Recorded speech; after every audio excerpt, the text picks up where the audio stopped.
ఇందిరమ్మ ఇంటి లబ్ధిదారులు వెంటనే ఇంటి పనులు మొదలు పెట్టాలని సిరిపూర్ ఎమ్మెల్యే హరీష్ బాబు తెలిపారు. గురువారం కొమరం భీం ఆసిఫాబాద్ జిల్లా పెంచుకల్పేట్ మండల కేంద్రంలోని రైతు వేదికలో 17 మంది లబ్ధిదారులకు ఇందిరమ్మ ఇళ్లు మంజూరు పత్రాలను పంపిణీ చేశారు. ప్రభుత్వం 4 విడతలుగా లబ్ధిదారుల అకౌంట్లో నిధులు జమ చేస్తుందని తెలిపారు. ప్రభుత్వ సహకారంతో లబ్ధిదారులకు ఇండ్లు మంజూరు జరుగుతుందని, కావున అది పథకాన్ని అర్హులు సద్వినియోగం చేసుకోవాలని కోరారు.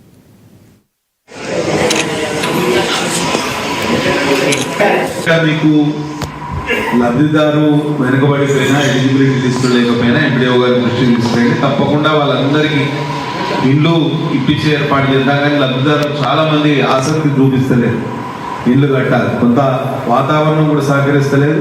ఒకసారి దసరా అయిపోతే మంచి రోజులు వస్తాయి, చాలా మంది ఇల్లు కట్టుకోవడానికి సిద్ధంగా ఉన్నారు. ఇప్పుడు కూడా మేము ఏమనుకున్నామనంటే, ఇప్పుడు మంచి రోజులు లేవు, ప్రతిపక్షాలు స్టార్ట్ అయినాయి, దాని మేరకు ఇప్పుడు స్థానిక సంస్థల ఎన్నికలు ఉండకపోవచ్చు అనేది. ఒకవేళ బేస్మెంట్ వేసుకున్నా కానీ కొత్తగా ఇల్లు ఎవరైనా అవసరం ఉన్న వాళ్ళు దరఖాస్తు పెట్టుకుంటే వాళ్ళకు కూడా ఇస్తామని ప్రభుత్వం చెప్పింది. కొన్ని మాడిఫికేషన్స్ కూడా చేస్తాను ఎప్పటికప్పుడు. లబ్ధిదారులకు సహకరించడానికి ఏఈలు, డిఈలు అందరూ సిద్ధంగా ఉన్నారు. కొత్త ఇబ్బంది ఎక్కడ అంటే, ఇబ్బంది కొంత 5 లక్షల రూపాయలకే బిల్డింగ్ కట్టుకోవాలంటే కొన్ని చోట్ల ఇబ్బంది.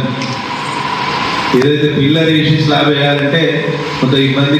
వాళ్ళు ఇచ్చిన మొత్తం తోటి మేము కౌటాలలో చూసినాం, ఇక్కడ కూడా మోడల్ స్లాబ్ వేసుకుంటే 5 లక్షలు